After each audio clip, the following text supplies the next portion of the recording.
Je vous retrouve à présent, mesdames et messieurs, avec le consultant politique pour l'exercice de ce dimanche, le décryptage de l'actualité politique. Bonsoir à vous, Agapit Napoléon Bafouékan, un plaisir de vous retrouver. Bien, bonsoir Gilles, bonsoir à tous nos téléspectateurs, plaisir partagé. Nous sommes à la direction des téléspectateurs. Voilà, et dans les contestations du code électoral par ces temps-ci, eh bien, c'est l'article 93 à Capite Napoléon Mafoïkan qui fait débat dans l'entretien premier que nous avons eu avec le député Kola Olé Djima Ogbon. Il a pris son temps pour expliquer toutes les limites qu'il enregistre concernant cet article 93. Voici moi ma question, au-delà des jeux d'acteurs minorité et majorité, et au vu de ces explications, est-ce que ce ne serait pas effectivement un peu plus réaliste que les députés se retrouvent pour trancher la question de cet article, surtout qui parle de la mise à disposition des procès-verbaux, qui est essentiel au contentieux devant la Cour constitutionnelle, la Cour constitutionnelle concernant bien évidemment les élections législatives. Alors, si l'article est en contentieux, pourquoi on en parle? Ça, c'est la première question. Si c'est en contentieux, on attend que la Cour constitutionnelle statue. On ne va pas voir le problème. Je pense qu'il y a de la part de l'opposition cette incapacité à capter concrètement le centre du débat et à faire le vrai débat. Ce code date de mars 2024. Nous sommes en fin avril 2025. Et on a l'impression qu'elle navigue à vue. Parce que justement, vous avez dit au-delà des questions de majorité-minorité, mais dans l'entretien avec votre interlocuteur, mais il n'y a que là. M. Ogbon crée un droit pour la minorité. En fait, il inverse le droit. Pour lui, le droit, c'est pour la minorité. La majorité, en démocratie, et pour la paix, n'a qu'à suivre la minorité. Et surtout quand c'est la minorité, c'est les démocrates. La majorité n'a plus de droit. Elle doit suivre la minorité, sinon il y a menace à la paix. Mais, non, mais la question centrale du débat est là. Sinon, en fait, le débat sur la question qui est en contentieux, elle va être débattue. Dans l'absolu, l'opposition... La Cour a déjà déclaré le texte de loi conforme à la Constitution. La déclaration a priori d'un texte n'empêche pas un contrôle a posteriori sur un certain nombre d'aspects qui a pu échapper à la Cour. On n'est pas à la première fois de ça. Donc, nous ne peut s'en prévaloir pour montrer qu'il y a des limites. Un texte, même appliqué depuis 20 ans, on peut trouver une faille. La Cour peut revenir sur sa déclaration. Ça ne met en rien en cause la déclaration a priori qui a été faite. La déclaration a priori, c'est pour dire que le texte est conforme à la Constitution. Après, il y a des aspects qu'on peut soulever qui posent un problème d'égalité, qui posent un problème de cohérence, qui posent un problème de nuance. La preuve. Pour qu'on ait le code de 2024, oui, il a fallu que quelqu'un assaisisse la Cour pour poser un certain nombre de problèmes que la Cour a demandé aux députés de régler. Oui. Donc, la déclaration de la Cour, a priori, n'empêche pas qu'elle fasse encore un contrôle a posteriori, et elle peut faire plusieurs contrôles a posteriori, ça n'enlève rien à la qualité du travail de la Cour constitutionnelle. Voilà. Donc, ça, c'est le premier. Mais la réalité, même si la Cour ne tranche pas, ils seront en difficulté. Il n'y a pas de difficulté. À quoi servent les... Comment trouveront-ils ce qu'ils disent s'ils n'ont pas de copie, concrètement? Puisque en 2023, qu'ils vous souviennent toutes les difficultés qu'ils ont eu à prouver que ils ont été volés dans certaines circonscriptions électorales. D'abord, dans le cas de... Je ne sais pas de quelle élection... Prenons législative. Prenons les élections législatives. S'ils n'ont pas de copie, normalement, le scientifique, quand ils disent dans telle circonscription électorale, nous avons un terre réserve, dans tel on a un terre réserve, dans tel on a un terre réserve, il n'y a pas de souci. Le problème n'est pas la copie, c'est leur présence effective dans les localités. Je suis convaincu que la Cour, en tranchant, ne dira pas qu'ils n'ont pas droit à une copie. La Cour ne le dira pas. Ils en ont droit, d'une manière ou d'une autre, où la photocopie doit pouvoir faire foi. Tout au moins à l'arrondissement. Tout au moins à l'arrondissement. Ils ont nécessairement une copie du procès verbal est affichée à l'arrondissement une fois le dépouillement terminé. Donc, dès que c'est affiché, ça peut faire... On peut pas faire des photos. Ça peut faire acte d'huissier. Acte d'état civil, donc acte d'un officier assermenté d'état civil, qui peut aller constater les réserves Et donc, lorsque, dans un centre de vote, où il y a plusieurs postes de vote, il faut constater des erreurs. Dans un autre centre de vote, vous vous retrouvez à l'arrondissement. Et le lendemain, les gens n'ont déjà pas déchiré tout. L'arrondissement, le coordonnateur d'arrondissement doit s'assurer qu'entre l'affichage et le lendemain, qu'il n'y ait pas. Parce que... Oui, 24 heures. Je pense que c'est 24 heures que le parfait. a dit. Donc, par acte de dossier, le requérant doit pouvoir se donner les moyens légaux, enfin les moyens légaux, donc de prouver ce qu'il a à dire. Il n'appartient pas à la Sénat, in fine, de lui mettre un document d'expression. À mon avis, cette question doit se régler au niveau des arrondissements. Il suffit de mettre en branle une centaine d'agents assermentés. Aller aux élections nécessite des moyens. Et qui va aller loin, ménage sa monture. Il appartient aux candidats et aux partis de mettre en branle leur mécanisme de contrôle pour que les huissiers, il y en a suffisamment, il y a les clés d'huissiers, il y a un certain nombre. Donc il y a des agents assermentés de l'État civil donc, qui doivent pouvoir faire ce travail-là de contrôle pour que l'État soit, pour que la Cour puisse prendre ça en compte. Moi, je ne vois pas à quoi il faut... Oui, ça, ce sont des pistes de solutions que vous voyez. Peut-être il doit pouvoir voir l'État et chacun son rôle dans l'État. Mais est-ce que tout ça, c'est pas déjà long? Justement, c'est la question que se posait le député ce matin. Tout ça, c'est pas long. Pourquoi ne pas simplement... Il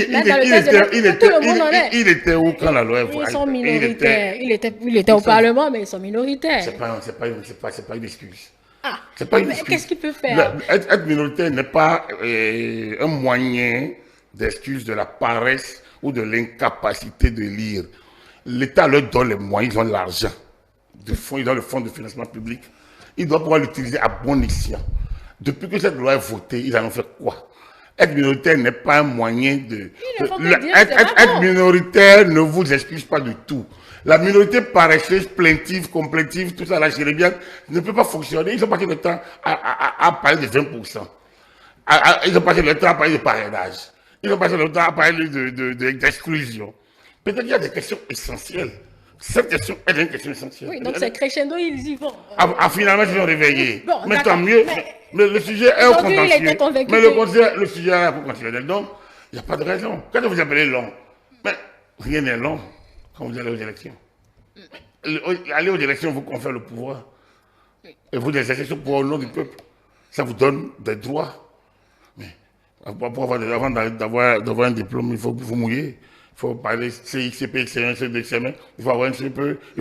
Jusqu'à avoir le diplôme final, vous êtes docteur ou vous êtes master. Ça vous donne des contraintes. C'est pas si facile. Aller aux élections, c'est pas, je le dis toujours, c'est pas aller danser tango ou rock'n'roll ou bien salsa. C'est pas ça. Et c'est pas brailler sur les plateaux de télévision. C'est un travail, c'est une stratégie, c'est un état de veille, c'est un travail continu. Alors, si les gens ne se mettent pas dans les postures de travailler, pourquoi on va les plaindre? La vie appartient à ceux qui se réveillent tôt et ceux qui travaillent. Le travail mental, manuel, continu, le travail de tous les jours. Lorsque vous êtes incapable de faire comme les autres, et votre seul moyen c'est de vous plaindre à longueur de temps, à la limite de niveler, de tirer le système vers le bas, vous ne pouvez pas vous en sortir. Il pose peut-être un problème sérieux. La Cour constitutionnelle est saisie, donc on attend. Mais comme moi je le dis, il n'y a jamais de problème, il n'y a que des solutions. Quand vous êtes un dirigeant, vous êtes quelqu'un, un leader, vous ne verrez jamais un problème, vous ne verrez que des solutions. Donc, mettez en branle les moyens. Mettez en branle les solutions. Moi, je ne vois pas. Peut-être tout le monde est dans ces conditions-là. Oui. Tout le monde parle. Justement, tout le monde sera frappé par ça. Donc, du coup, moi, ils ont le mérite d'attirer l'attention de ça. Pourquoi on ne regarde que peut-être leur récrimination sur le seuil de représentativité, etc. La Cour n'a pas statué. Donc, le on, c'est qui le on qui le regarde que... En plus, la majorité est complètement fermée sur une révision. C'est qui la majorité? J'ai été parlementaire. Non, mais la majorité n'est pas de contentieux. Donc, du coup, laissez la Cour faire le contentieux. Il y a toujours les voies de la Cour. D'accord, supposons que la Cour demande à ce que... Mais le feront, si la Cour demande de le faire, ils sont obligés de le faire. Ils sont tenus de le faire. Ils ne peuvent pas dire non à la Cour. Les gens de la Cour constitutionnelle sont dit quand le Cour s'impose à toutes les autorités. Donc, du coup, à toutes les personnalités, à toutes les institutions. Donc, il n'y a pas de raison. Donc, oui, en fait, les gens prônent la démocratie. et tu refuses à jouer le jeu démocratique. C'est ça qui est marrant. On pose tout le monde dit démocratie, démocratie, non, démocratie, démocratie. Mais ils ne connaissent pas le jeu démocratique. Mais le jeu démocratique, c'est un combat de tous les jours. Je vous dis que ce n'est pas une partie de tango, ce n'est pas le contrôle. Oui. C'est loin d'être une agora de bavardage, c'est nirou stérile, de nomatopée, de rodomontade. C'est pas ce moment-là. C'est se plaindre, c'est se préparer à agir. C'est agir en homme responsable. C'est affronter les défis. Et surtout, comme un vaillant homme. Le roi Béhanzin a affronté les difficultés. Il est monté pour dire, je vais aller voir le roi de la France. Les moyens étaient limités. Les moyens étaient faibles. Le pauvre, regardez tout ce qu'il a subi. L'oracle lui interdisait d'aller faire la guerre. Il a dit, je vais le faire. C'est ça un homme. Mais j'ai l'impression que nous avons perdu les repères du combat. Et regardez, le 242, en 2019, mais c'est le niveau même de notre incapacité de réflexion. À quoi sert la cellule grise? À quoi sert ici? Lorsque vous êtes parti politique et vous ne pouvez pas travailler à comprendre les textes de loi, et vous passez votre temps à vous lamenter. Tout texte porte ses propres faiblesses. Tout texte porte parfois ses injustices.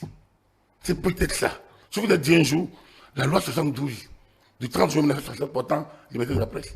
Mais cette loi, on l'a combattue des décennies durant, avant d'avoir gain de cause. Et pourtant, l'État ne sait jamais. C'est une loi française. Et c'est une copie d'une loi française. La France, la démocratie française ne date pas d'hier. Elle a ses failles. Ça se corrige tout le temps. Donc, vous vous êtes battu, donc vous devez normalement la comprendre quand ils se battent. Non, quand se battre est normal. Quand se lamente est déplorable. Bon. Et qu'on oui. Qu'est-ce que vous avez lamentation dans ce combat-là? Mais ils sont, vous avez dit, mais pourquoi la majorité ne peut pas comprendre? La majorité va comprendre quoi? Parce que, il y a un problème. Parce que la minorité dit qu'il y a un problème. Ils sont minorités, mais bon, ils doivent d'abord commencer par vivre le statut de minorité. Mais on ne peut pas être minorité et se lamenter. Donc, mais il refuse de faire le combat. Il refuse de faire le jeu. Il veut que tout le monde. Donc, attirez attention, ils sont déjà allés au contentieux. Mais attendez qu'on vous donne acte de ce qui est.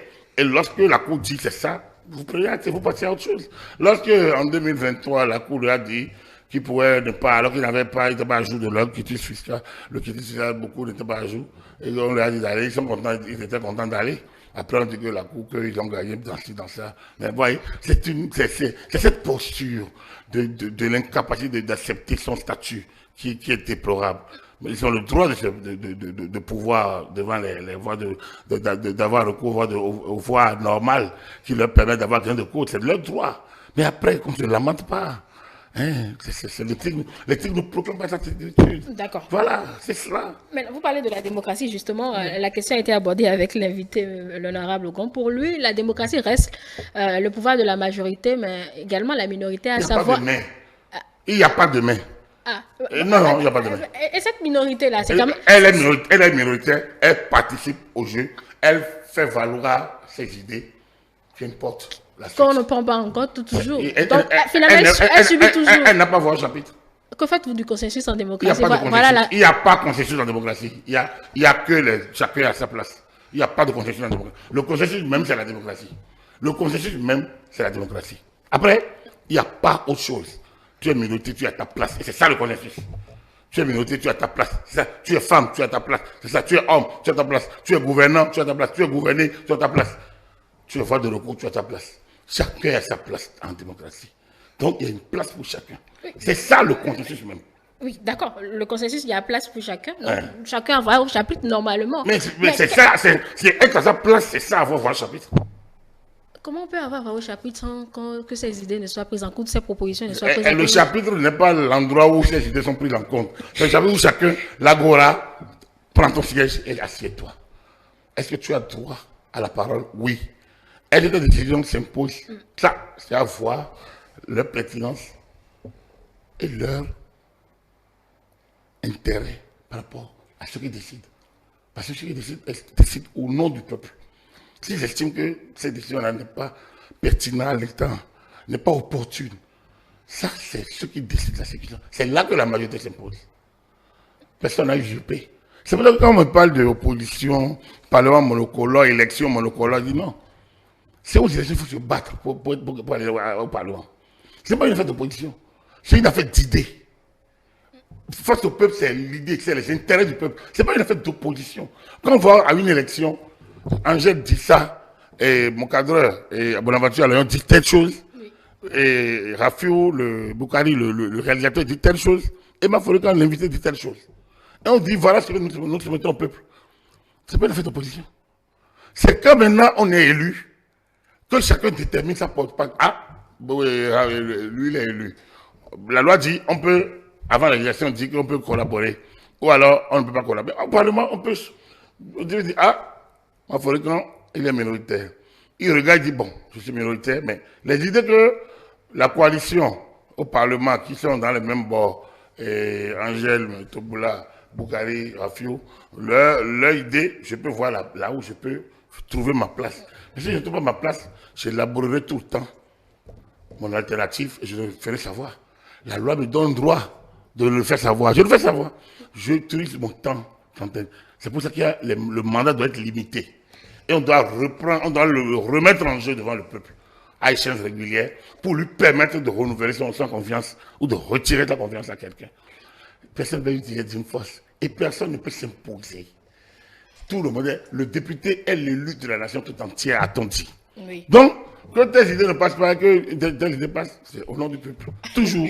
Bon, je ne sais pas systématiquement comme ça non plus. Non, c'est exactement. Les jeux d'acteurs mélangent complètement. Justement parce que les acteurs ne sont pas la même, ils sont 109.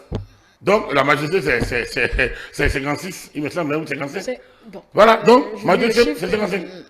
Alors, donc, si vous n'êtes pas dans les 55, si vous êtes 55 et l'autre 54, mon Dieu, moi, je ne vous plains pas. 54, mais ils n'ont qu'à laisser pouvoir, attendre que le temps arrive. C'est leur temps. Ils ne sont pas dedans. Mais ça ne leur empêche pas de produire du contenu. Ça ne leur empêche pas d'aller vendre leur contenu. Ils ont les canaux qu'il faut. Comme bon, a eu l'occasion de passer par ici. Ils ont tout ce temps-là. Mais ce n'est pas parce qu'ils ont le droit de faire vendre leur idée que ça doit passer nécessairement. Le chef d'État les écoute. Les maires les écoutent. Les présidents, les préfets les écoutent. Mais les ministres les écoutent. Mais une idée peut capter l'attention. Il dit, sur 10 propositions, on a pris un. Mais il doit se réjouir qu'on a pris une. Mais ailleurs, en Europe, parfois, en Europe, c'est des centaines que les lois, il y a des lois en France, c'est des centaines qui sont rejetées ailleurs. Parce que si ça ne rentre pas dans la logique de la majorité, ça ne rentre pas dans la logique, ça peut être 1000 propositions. On les rejette illégalement. Ça veut dire qu'on a aucune importance quand même à ce... Une minorité n'a pas une minorité. Non, une minorité a été portée par des citoyens qui étaient aux urnes. Donc, ça dit que malheureusement, ils n'ont pas... Hélas, malheureusement, ils n'ont pas vendu leur idée pour être pris en compte. Pourquoi vous pensez que les idées et talons sont les mêmes? S'ils vont aux élections, la loi choisit talons. Pourquoi vous voulez que les idées de Jésus prévalent? Talons choisit. Talons choisit les idées de Jésus qui lui plaisent et qui sont importantes. Le reste, le peuple n'a pas choisi Jésus. C'est clair. Aux États-Unis, même le peuple lui-même, dans son individualité, parfois choisit. Mais les grands électeurs n'ont pas choisi. Et c'est celui que les grands électeurs ont choisi qui fait. Regardez ce que fait Trump. Vous pensez que c'était la candidate, c'était Joe Biden qui était un peu plus vieux, ou Kamala Harris. Vous pensez que c'est la même chose? Mais ils ont eu des électeurs. Ils ont gagné des États. Mais ce n'est pas eux qui gouvernent. Trump impose sa loi. C'est sa majorité. C'est lui. Il ne mène pas la vie. Il y a un temps pour ça. Et les positions qu'il prend, les décisions qu'il prend, vont lui être opposables ou opposées demain. Ça peut lui retirer des suffrages. Ça peut lui en faire gagner. Dans 2 ans, il va affronter les élections de mi-mandat. C'est le système américain, ça. Donc, souffrez de rester à votre place et de faire votre combat. Il n'y a pas une loi qui donne si la loi n'a pas donné un pouvoir là-bas. Mais que veut faire le Rassemblement national en France? Moi, déjà pendant longtemps, je me suis demandé comment un parti qui est reconnu, comme un parti politique régulier, on va dire qu'on fait front républicain contre ce parti-là. Mais dans la grande France Ils ne démocratique, sont pas systématiquement aussi les bons exemples. dans la grande France démocratique, si un parti est mauvais, on ne l'autorise pas. Si le parti est mauvais et prend des idées mauvaises, on ne peut pas l'autoriser. Au nom du respect du peuple. Donc, quand on l'autorise, on laisse le peuple choisir. C'est ça le principe.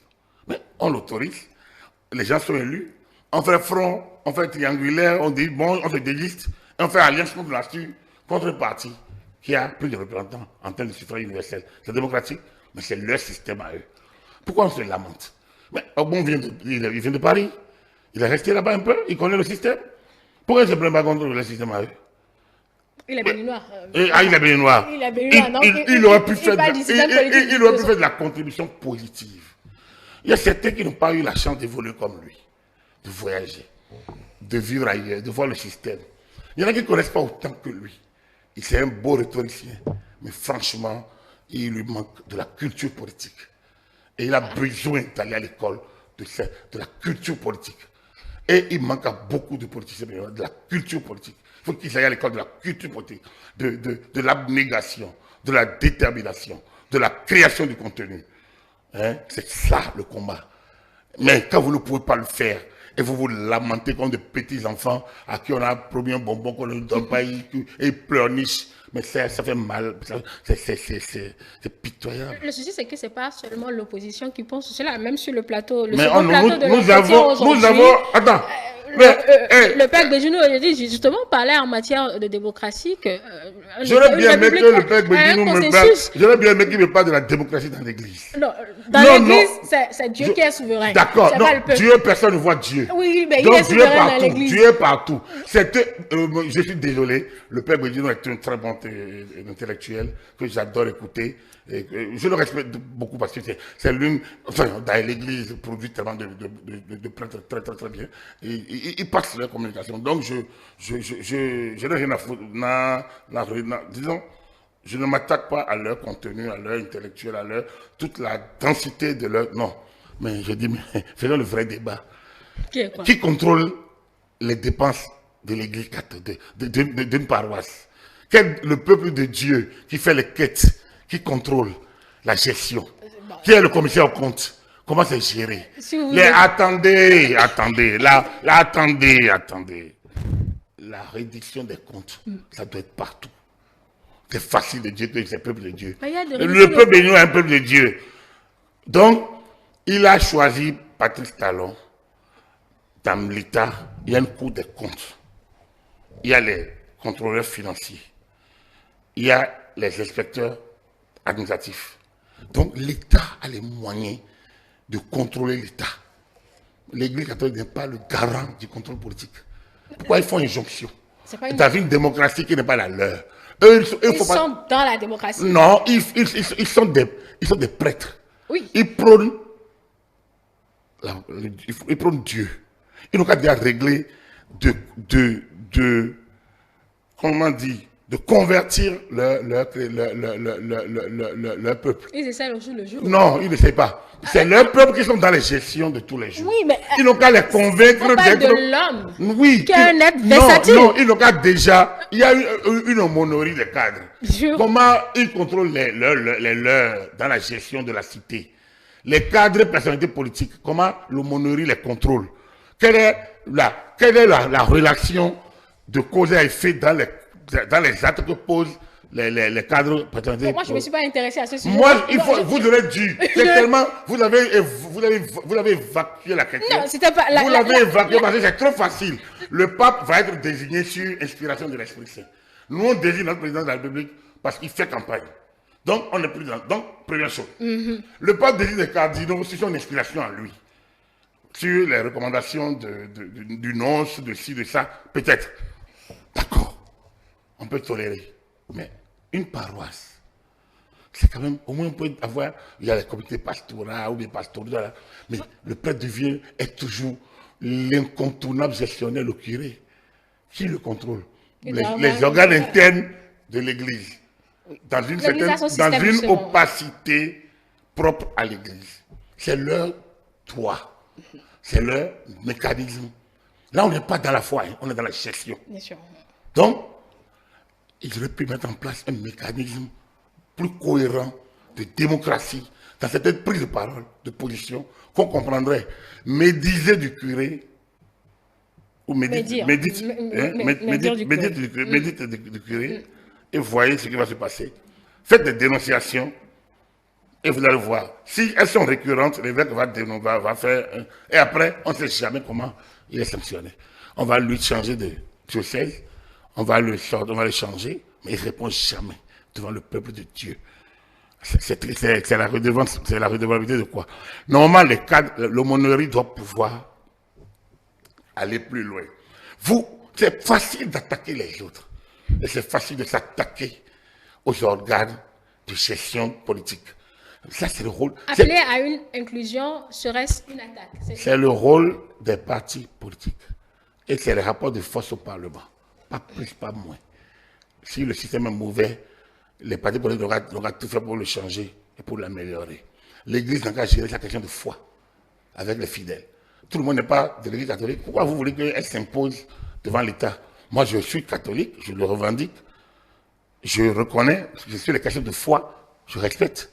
Mais dans la question de gestion, je peux dire... Peut-être à un moment donné de notre histoire politique, on a inclus l'Église. D'accord, mais ça ne lui donne pas une légitimité. Bon, je dis, elle n'est pas légitimée à donner des leçons. Elle peut remonter des réflexions à l'autorité qui est le chef de l'État. On doit respecter quand même l'État. Vous ne pouvez pas, dans l'État, en imposer. L'Église de France ne peut pas en imposer au président de la République française. Il ne peut pas se mêler d'une loi. Les lois sur affaire de homosexualité, d'accord, on peut comprendre ça, parce que ça touche au dogme, ça touche à un certain nombre d'éléments de foi. Mais les lois électorales, vous allez voir l'Église de France, c'est bien les lois électorales. On lui a posé une question semblable, il disait qu'eux, ils ont une certaine maturité à faire la chose démocratique dans les pays comme la France. Nous sommes en apprentissage. Et dans notre apprentissage, on brime un peu de trop. Qui a donné ce pouvoir à l'Église catholique de dire qu'il y a une maturité. Ils apprécient. Ils ont utilisé la France à coloniser. D'accord. Ils continuent d'être peut-être un outil de colonisation, peut-être. Ou de néocolonisation, peut-être. Mais... je dis, ils n'ont qu'à rester à leur place. Ils n'ont qu'à rester à leur place. Ils se mêlent de quelqu'un qui ne les concerne pas. L'Église, c'est la foi. Ce n'est pas la gestion politique. Ils ont joué des rôles troubles. À des moments donnés, ils n'ont qu'à gérer ça. Il y a des problèmes de pédophilie ici, de mauvaise gestion par là, ils n'ont qu'à les gérer à l'interne. Oui. Il y a tellement de problèmes à gérer en leur sein.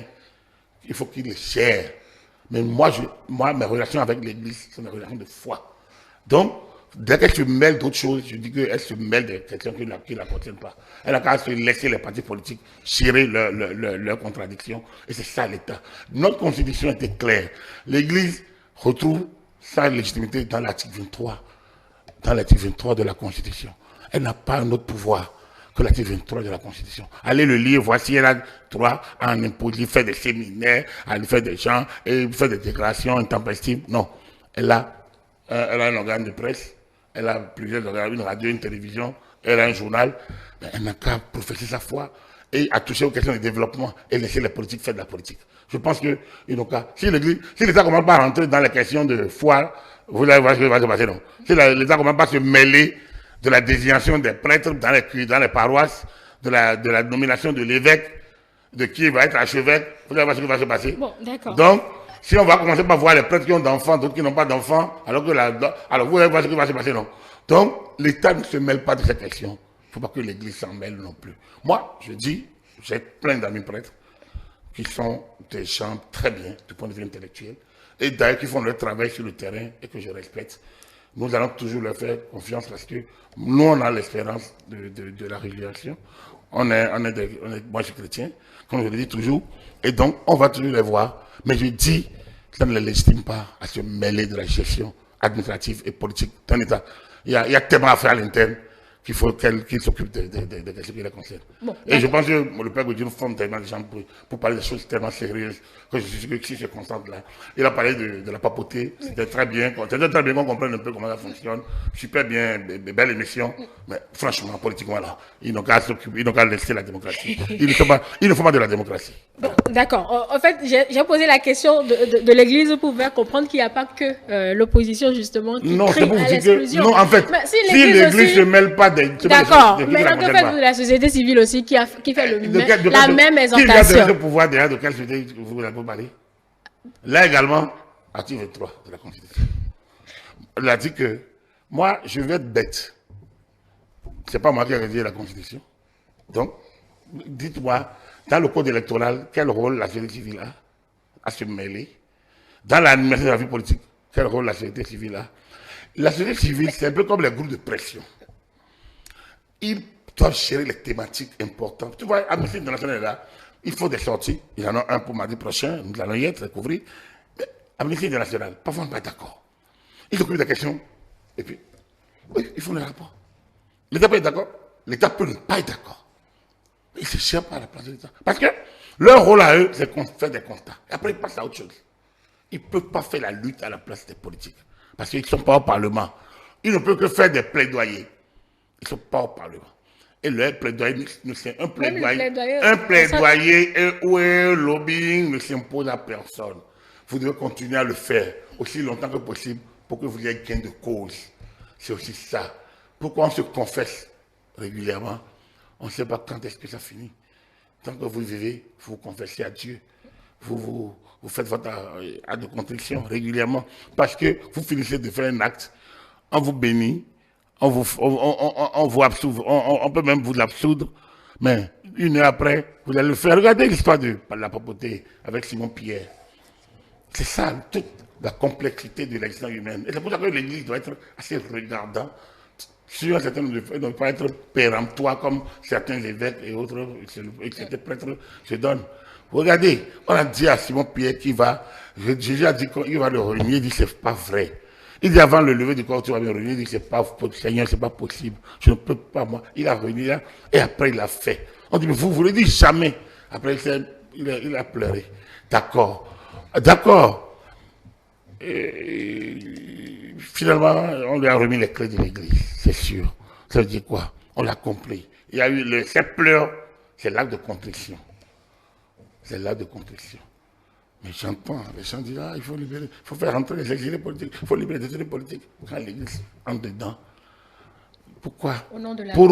Pourquoi au nom de la rédemption et de la paix, on n'absout pas les péchés à tout le monde systématiquement? Pourquoi on doit se confesser? Pourquoi on doit faire l'acte de contrition? On doit reconnaître. Je reconnais devant mes frères. Dans des dimensions qui ne sont plus de péché en pensée, en parole. Si vous ne reconnaissez pas que vous avez péché, pourquoi on va vous reconnaître?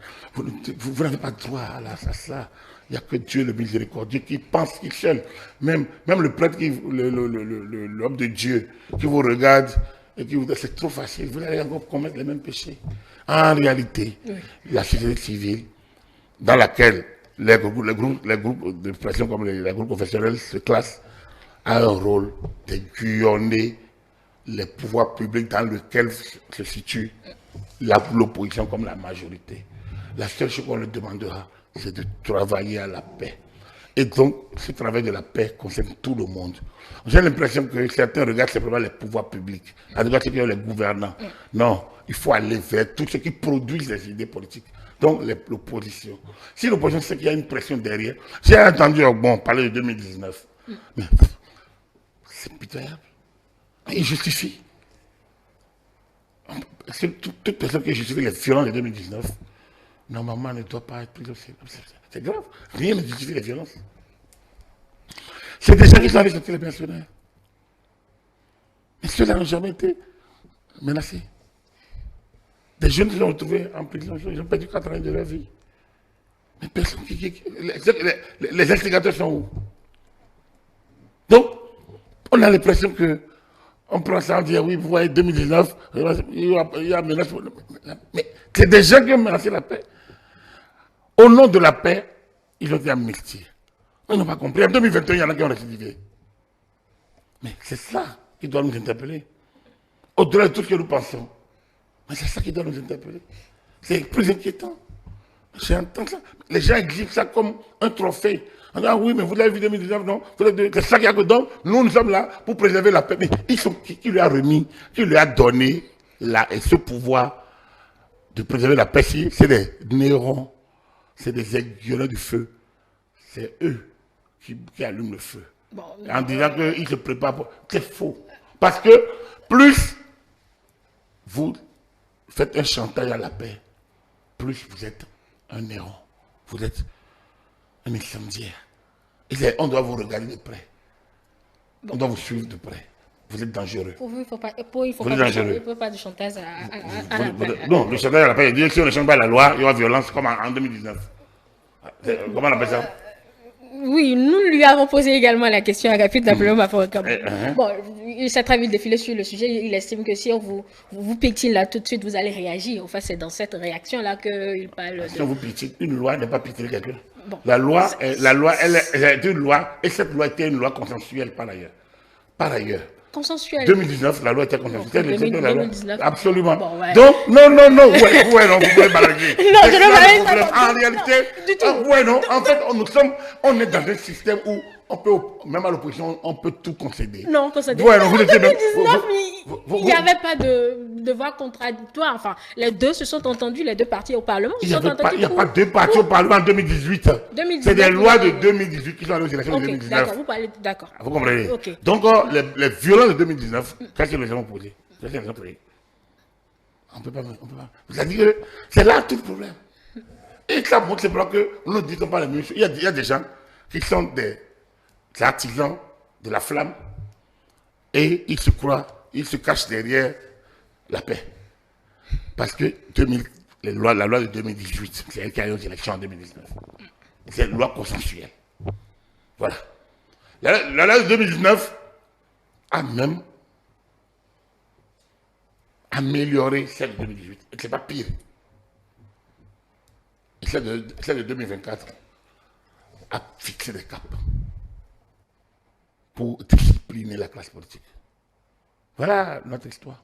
En quoi la paix est menacée? Ils sont les seuls à répondre. Ouais, c'est eux qui font leur analyse, ils font les seuls à répondre. C'est pour ça qu'on dit que la réponse qu'on a entendue ce matin n'est pas une réponse responsable. On ne peut pas, comme d'autres, on ne peut pas mettre la paix comme un problème. La paix, nul n'a le monopole de la paix.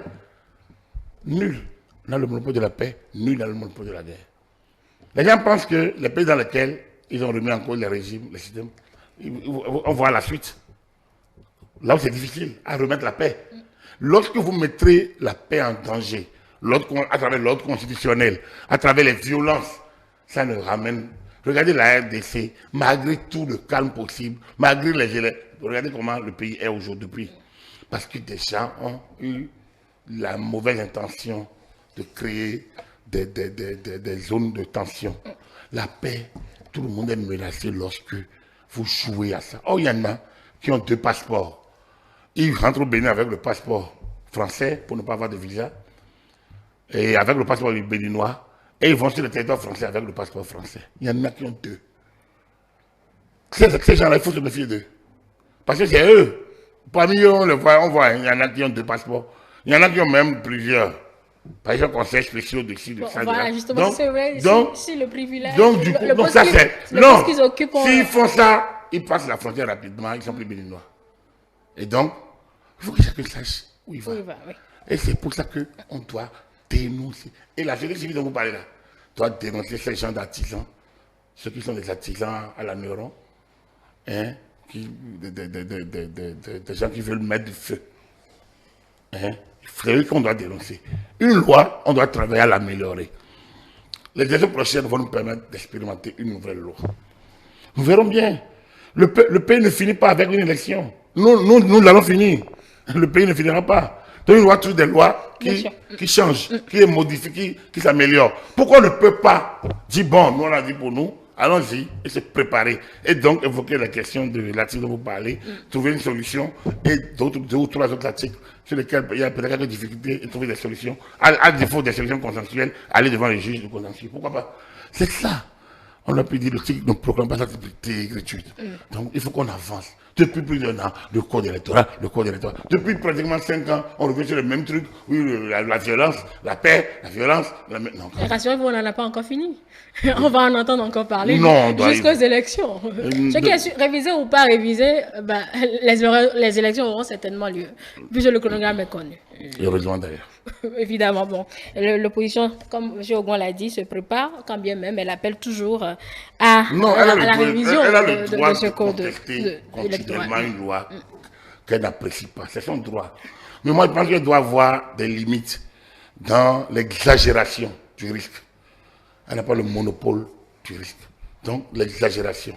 Après, elle peut dire, elle n'est pas d'accord avec une loi, c'est normal. On peut lui opposer d'être d'accord. Elle peut pas être d'accord. Je voudrais parler de la loi 72.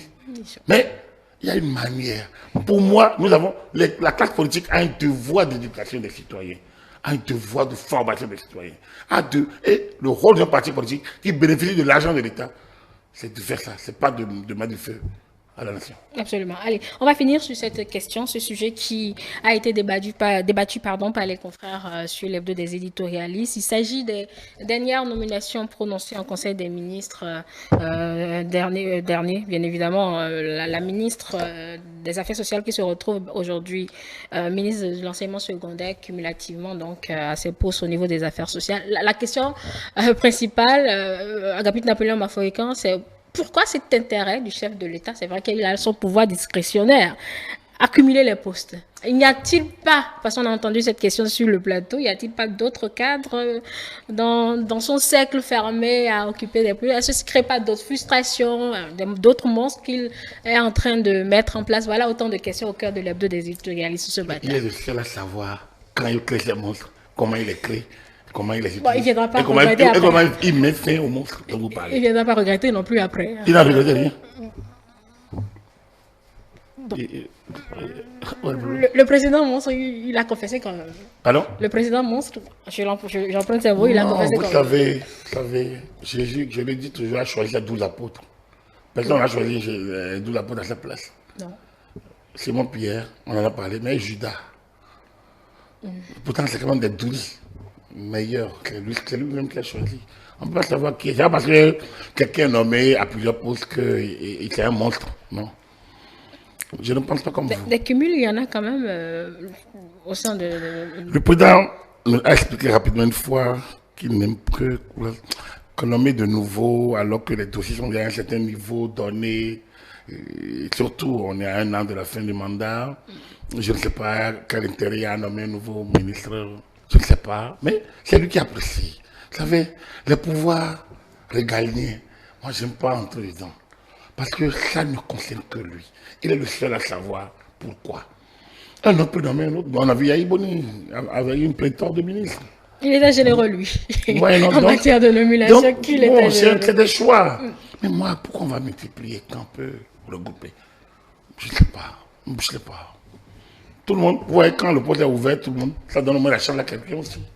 Dans une famille, tout le monde est content. Mais est-ce qu'elle est contente ou c'est assurer le fonctionnement régulier de l'État? S'il estime que dans son gouvernement, des gens peuvent continuer à assurer le fonctionnement.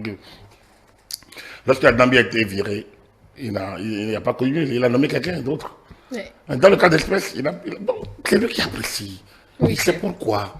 Vous savez, de octobre 2010, de octobre 98 à juin-juillet 2016, pratiquement 18 ans, on a cumulé les préfectures. C'est-à-dire que la décentralisation mise en œuvre par les lois de 2017-2018, les lois de 97-98, 99, ont découpé les départements en deux. Les 6 anciens départements, on en avait 12. Il a fallu il a fallu partir pour nommer les préfets des 12 départements. Oui. Sinon, c'est le préfet de l'Ouémé Plateau, le préfet de l'Atlantique Littoral. Donc, alors, si on a déjà fait sur 18 ans, mais pour la situation conjoncturelle, on continue ou bien on reste là. Bon, où est le problème? Je ne vois pas. Non, il n'y a pas un problème majeur. Bon, donc du coup, je ne vois pas. Je ne sais pas pourquoi on aborde le sujet. Je ne comprends pas. Pour moi, ça ne me... Il y a des soutiens toujours sur le carreau, surtout que le mandat est... C'est vrai, mais on a eu, je pense qu'on a eu 12 ministres conseillers, non? Donc voilà 12 personnes qui ont été contentées, par ailleurs. Vous voyez? Dans la masse qui attend. Dans la grande masse qui attend, sans doute. Même si dans mes 100, il y aura toujours une grande masse qui attend. Oui. Donc, vous voyez, moi, ce n'est pas des questions, ce n'est pas des choses qui me préoccupent parce que je n'ai pas de pouvoir de dire quoi que ce soit. Je nomme pas. Voilà. Je ne suis pas concerné. J'estime que celui qui est concerné a Pourquoi certains naissent heureux et d'autres naissent pauvres? C'est le même bon Dieu, non? Bon, quand vous serez devant votre Dieu, vous allez lui poser Très bien. Donc, ouais, la non. question. Ouais, la question de choix, c'est toujours. Hein, voilà. Donc, du coup, moi, quand j'ai pas le pouvoir, je ne peux rien changer à ça. Et surtout, quand ça ne gâte rien chez personne, je ne vois pas où est le problème. Personne n'a rien perdu. Et que Madame Taïfone gagne un portefeuille en plus. Qui a perdu quoi? En tout cas, l'État n'a rien perdu. Non, Mais voilà. alors, rien. Il y a un cabinet qui est là, qui travaille. Elle est juste là pour. Elle ne bougera pas grand chose. Je ne pense pas qu'elle puisse bouger. Il y a une équipe qui travaille. Le ministre, c'est un coordonnateur. Il y a un ministre conseiller par ailleurs qui va faire. Donc, du coup, je pense qu'elle dirige un ministère. Elle a 2 ministres conseillers, peut-être, ou 3, je ne sais pas combien. Donc, voilà. Pour moi, je lui souhaite une bonne chance. Et puis, voilà, quoi. Et que l'État gagne. Que la Béninois gagne. Que l'enseignement secondaire gagne. Et que voilà, c'est tout. Merci à vous, Agapit Napoléon Maforica. On va devoir rendre à présent l'antenne puisque le temps imparti à ce programme tire à sa fin. Mesdames et messieurs, on a essentiellement parlé de ce débat concernant l'article 93 nouveau du code électoral. Il y a d'ailleurs un recours devant la Cour constitutionnelle. Notre consultant politique attend la réaction de la Cour sur le sujet et a abordé d'autres éléments que pourrait donc exploiter l'opposition si tant est que l'article posait problème. On en a profité pour parler de consensus ou pas dans la démocratie qui reste la loi de la majorité. Notre consultant politique l'a suffisamment martelé. Ainsi prend fait le décryptage de ce version d'avoir suivi. Nous rappelons que ce plateau est disponible sur nos plateformes numériques, notre site internet, le www.etelebenin.com, notre chaîne YouTube ETélé Bénin et télécharger l'application ETélé Bénin pour nous suivre un peu plus facilement. Le décryptage est en nouvelle diffusion ce lundi, précisément lundi 28 avril 2025, après le bulletin de la mi-journée. Nous étions en direct du studio François Xavier en libre ETélé avec vous. Pour vous.